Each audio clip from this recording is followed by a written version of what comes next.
ኢየሱስ ጎይታን አምላኽን አይኮነን ንዝብሉ ዝተዋሃበ መልሲ ኢየሱስ አነ ጎይታ አምላኽ አይበለን ስለዚህ ካበይ አምጪኩም ኢኹም አምላኽን ጎይታን ትብሉ ንዝብሉና ቃል አምላኽ እንታይ ከም ዝብለና ሎሙ ክንሪኢና እዚ ሕቶ እዚ ክንመልስ አድላይን አገዳስን ከመይስ ንሕና ብዛዕባ እምነትና ብዛዕባቲ እንምልኹ አምላኽና ኢየሱስ እንተ ዘይገሊጽና ዓለም ብትደልዮ መንገዲ ክትገልጸና ያ ማለት መልስና ንምጅማር ኢየሱስ አነ ጎይታዬ አይበለን ንዝብሉና ከም ይበለን ጌጋዩ ይብሉ ማለት ግን እዚ ሐሳብ እዚ ቅቡል አይኮነን ከመይስ ኢየሱስ ጎይታን አምላኽን ምዃኑ ተዛሪቡ እዩ ኣብ ዘዳግም 32:39 ተሪኢና ቅድሚ ብስጋ ምግላጹ አነ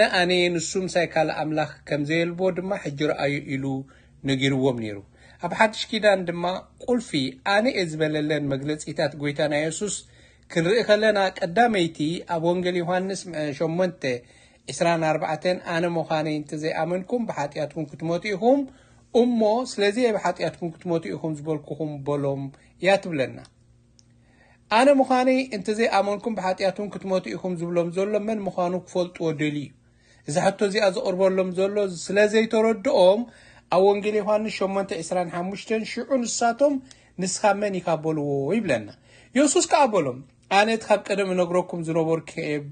ይብል ማለት እዩ ሕጂ ምልክት ሂብዎም ኣሎ ንስኻ መን ኢኻ ምስ በልዎ ኣነ እቲ ካብ ቀደም ዝነግረኩም ዝነበርኩ ብምባል መስሂቦም እዩ ነዚ ንፍላት ካብ ቀደም ዝነግረና ዝነበረ መን ኢሎም እንተፈሊጦሞ ኢየሱስ መን ምዃኑ ክፈልጦ እዮም ማለት እዩ ምክንያቱ ትንቢት ኢሳይያስ 44 ፍቅዲ 8 ኣይትፍሩን ኣይትሰንብዱን ቀደምዶ ኣየስማዕኩኻን ኣይነገርኩኻን ደኸ ንስኻትኩም ምስክረ ኢኹም ብጀካይዶ ኣምላኽ ኣሎ እዩ ካልእ ከውሒ የልቦን ገለኩ ኣይፈልጥን ይብል እቲ ከውሒ ድማ መን ምዃኑ ኣብ ቀዳማይ ቆሮንጦስ ምዕራፍ 10 ፍቅዲ 4 ይነግረና ኩላቶም ተሓደ መንፈሳዊ መስተ ሰተዩ ካብቲ ስዕቦም ዝነበረ መንፈሳዊ ከውሒ ሰትዮም እሞ እቲ ከውሒ ከዓ ክርስቶስ ይብለና ካብ ደቂ እስራኤል ንላዕሊ ብጀካ ሓደ ኣምላኽ ካልእ ከምዘየለ ክምስክር ዝኽእል የለን ምክንያቱ ደቂ እስራኤል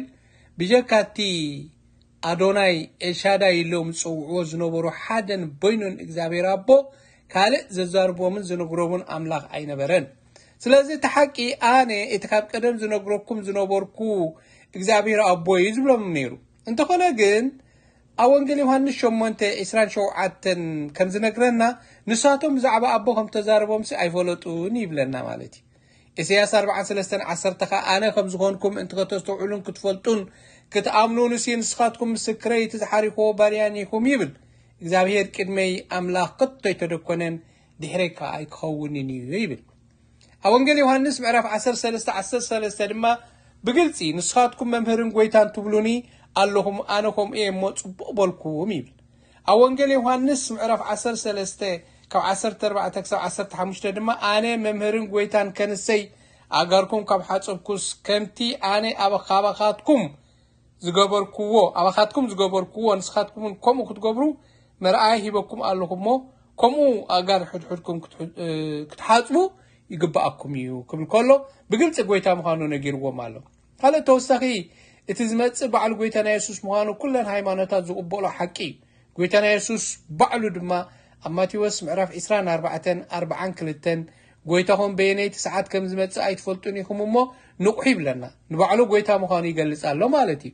ኣብ ሮሜ ምዕራፍ 10:9-11 ድማ ብኣፍካ ኢየሱስ ጎይታ ምዃኑ እንተነገርካ ክድሕን ኢኻ ዝብል ጽሑፉን ኣሎ ወንጌል ዮሐንስ ምዕራፍ 11:25 ትንሣኤን ህይወትን ኣነ እቲ በኣይ ዝኣመን እንተሞተኳ ብህይወት ክነብር ይብለና ኣብ ራእይ ዮሐንስ ምዕራፍ 22:13 ድማ ኣልፋን ኦሜጋን ቀዳማይን ዳሕራይን መጀመርታን መወዳእታን ኣነ ይብል ኣብ ራእይ ዮሐንስ ምዕራፍ 22:16 ድማ ኣነ ኢየሱስ ይብል ኣብተን ማሕበራት እዚ ነገር እዚ ክመስክረልኩም ኢለን መልኣኺ ሰዲደዮ ኣለኹ ዝለኣኸሉ መላእኽቲ ወይ ድማ ዝለኣኽዎ መልኣኽ ዘለዎ ብጀካ ሓደ ኣምላኽ ካልእ ኣበይ መኽርከብ እዩ ኩሉ ሰብ ከም ዝፈልጦ ሓጢኣት ምሕዳግ ናይ ሓደ ኣምላኽ እግዚአብሔር ኣቦ ጥራሕ ዝተሓዘ መለኮታዊ ስልጣን እዩ ጎይታ ኢየሱስ ድማ ሓጢኣት ይሓድግ ነይሩ እዚ ድማ መለኮታዊ ስልጣኑ ዘርኢ ጎይትነቱ ዘርኢ እዩ ኣብ ማርቆስ ምዕራፍ 2:5 ኢየሱስ ድማ እምነቶም ርእዩ ነቲ መጻጉዕ ወደይ ሓጢአትካ ተሓዲጉልካ ቦሎ ይብለና አማሪቆስ ምዕራፍ 2 ካብ 6-8 ድማ ሓያሎ ካብቶም ጸሓፍቲ ኣብኡ ተቐሚጦም ዝነበሩ ብልቦም ድማ ስለምንታይ ከምዚ ዝብል ጸርፊ ይዛረባሉ ብዘይ ሓደ ኣምላክ መን ሓጢአት ክሓድግ ዝኽእል ኢሎም ሓሰቡ ምክንያቱ ኢየሱስ ሰብ ይመስሎም ስለ ዝነበረ እዩ ከምኡ ዝበሉ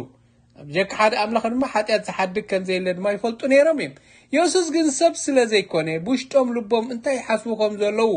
ስለ ዝፈልጥ ኣብ ፍቕዲ 8 ተሪኢና እንታይ ዝብለና ኢየሱስ ብልቦም እዚ ከም ዝሓሰቡ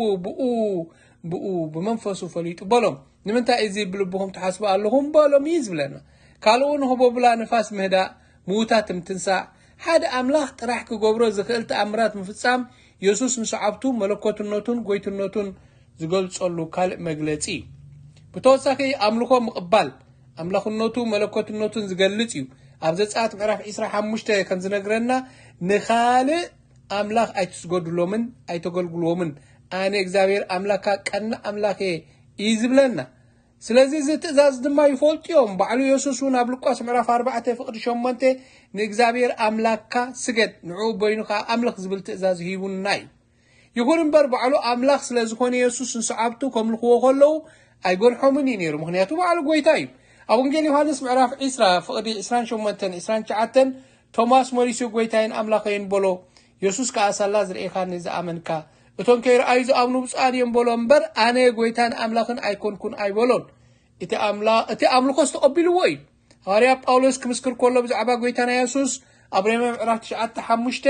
ንዘለኣለም ብሩኽ ኣምላኽ ልዒሉ ኩሉ እዩ ኣሚን ይብል ሐዋርያ ቲቶስ ክምስክር ከሎ ብዛዕባ ጎይታና ኢየሱስ እውን ኣብ ቲቶስ ምዕራፍ 2 ካብ 12-13 እቲ ብሩኽን ተስፋናን ዕዙዝ ኣምላኽናን መድሓኒና ኢየሱስ ክርስቶስ እዩ ዝብሎ ይሁዳ ባዕሉ እውን ኣብ 4 ሓንቲ ምዕራፍ ያደላ ሓደ በይኑን ገዛእን ጎይታና ኢየሱስ ክርስቶስ ኢሉ ጽሒፉሎ ሐዋርያ ዮሐንስ ኣብ ቀዳማ ዮሐንስ ምዕራፍ 5:20 ድማ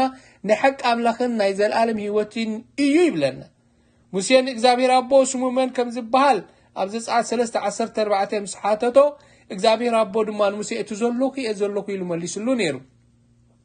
ሐዋርያ ዮሐንስ እግዚአብሔር ኣቦ ብስጋ ምስ ተገልጸ ድማ እቲ ዘለኹ ባዕሉ ጎይታና ኢየሱስ ምዃኑ መስኪሩሎ ኣብ ራእይ ዮሐንስ ምዕራፍ 1 ካብ 7-8 ተሪኢና እንሆ ብደበና ይመጽእ ኣሎ ኩለን ዕንቶም ድማ እቶም ዝውግኡ ክሪእዎ እዮም ብዘሎ ዓሊታት ምድሩን ክበኹ እዮም እወ ኣሚን ምስ በለ ኣብቲ ቁጥሪ 8 ኣልፋን ኦሜጋን ኣነ ይብል እቲ ዘሎን ዝነበረን ዝመጽን ኩሉ ዝኽእል እግዚአብሔር ኣምላኽ ይብሎ ንጎይታና ኢየሱስ ማለት እዩ ኣብ ራእይ ዮሐንስ 11 ኣብ ራእይ ዮሐንስ ምዕራፍ 1:17-18 ድማ ካልእ ኢልና ከይንኣምን እቲ ዝመጽእ ምስ ረእኽዎ ድማ ከምኡት ኮይኖም ኣጋር ወደቁ ንሱ የማና ኢዱ ኣንበረለይ ከምዝ እናበለ ኣነ እቲ ቀዳማይን እቲ ዳሕራይን እቲ ህያውን እሞ ኣይትፍራህ ሞይተውን ነበርኩ እኖ ከኣን ዘለኣለም ህያው መርሆሞትን ስኤሉን ከኣለን ንክብል ከሎ ንርኢ ኣብ ኢሳይያስ 44:6 ድማ እግዚአብሔር ንጉስ እስራኤልን ተበጃውኢን እግዚአብሔር ጎይታ ሰራዊት ከምዚ ይብል ቀዳማይን ዳሕራይን ኣነ ብጀካይ ካልእ ኣምላኽ የልቦን ክብል ከሎ ንርኢ ስለዚ በዚ ቅዱሳት ጽሑፋት ብጀካ ጎይታና ኢየሱስ ካልእ ኣምላኽ ኣሎ